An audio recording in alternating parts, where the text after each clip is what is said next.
passé, ça m'a vraiment touché. Puis je suis encore plus touché cette année de le remettre moi-même en main propre à un ami. Alors, voici pour toi, cher ami, Sylvain Rondeau. D'abord, qui est Sylvain Rondeau? Ouais, c'est qui? C'est d'abord un maudit bon gars, une bonne personne, un être humain formidable. Et pour moi, un ami depuis maintenant 7 ans avec qui je partage l'amour de la nation, l'amour de l'histoire et surtout une passion pour les patriotes de 1837-38. Sylvain est l'un des meilleurs vulgarisateurs historiques au Québec. C'est un conteur et un raconteur extraordinaire qui se déplace au gré des festivals à travers toute la belle province. Vous l'avez sûrement déjà vu au Fêtes de la Nouvelle-France ou ici même au Festival de la Galette en tant que forgeron, parce qu'effectivement, depuis maintenant 12 ans, Sylvain, tu es forgeron et fondeur de bronze. Il a un talent fou d'ailleurs, et son dynamisme est reconnu partout. Quelques-uns d'entre vous avaient déjà certainement connu sa vieille forge à Saint-Scolastique, maintenant à Inverness, la capitale du bronze, non loin de Victoriaville, où il réside. Laissez-moi vous résumer son parcours impressionnant. Sylvain est animateur depuis plus de 37 ans. Son parcours artistique passe par 15 ans en tant que clown, rien de moins, puis de 10 ans de spectacle de magie.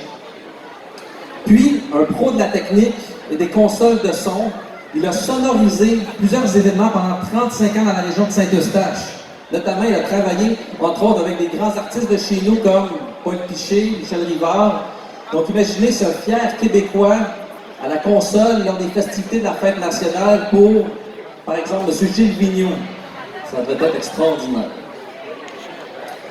Donc, tout comme moi, l'histoire des Patriotes le fascine depuis un bon moment. Des histoires tristes, mais riches, que Sylvain partage avec tant de verve et de passion aux jeunes et moins jeunes qui viennent le voir à sa forge.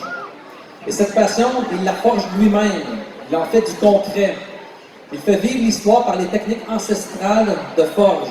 Il n'y a pas meilleure école pour apprendre et surtout pour comprendre l'histoire.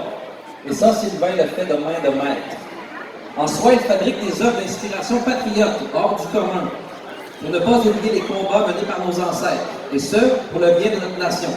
Ce qui l'amène à de beaux projets tels que de belles séries de fleurs de lys, et même une statuette du vieux de 37, le vieux patriote d'Henri Julien, en aluminium ou en bronze.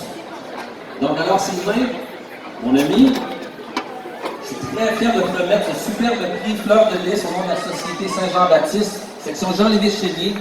Un prix que tu mérites plus que quiconque cette année pour souligner toutes ces années à faire connaître et faire valoir l'histoire. Donc, bravo Sylvain, et comme tu le dis si bien, que la forge soit avec toi et encore pour longtemps.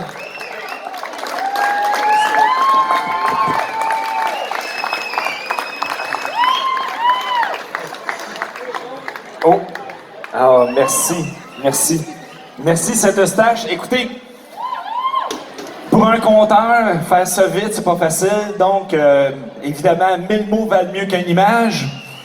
Merci Saint-Eustache. Merci à la gang du Moulin Légaré.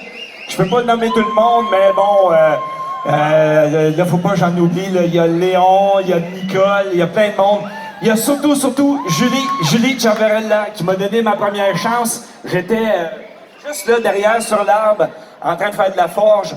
Et parler de mes histoires de patriotes, parler de nos histoires, de nos ancêtres, de ceux qui ont travaillé pour nous, pour qu'on se développe. Donc, pour ne pas qu'on les oublie, j'ai décidé de monter le Forgeron Conteur. Je veux pas qu'on les oublie, nos patriotes. Il faut qu'on en parle, il faut qu'on les enseigne, il faut qu'on enseigne notre histoire à nos jeunes. Donc, bonne fête nationale tout le monde. Vive les patriotes, vive Saint-Eustache!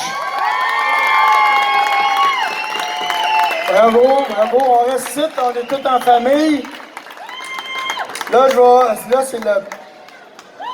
là, c'était le Fleur de lys. Maintenant, c'est le Patriote de l'année. Donc, qui va nous dévoiler le Patriote de l'année? Monsieur Daniel Goyer, membre de la Corporation des Fers. Bravo.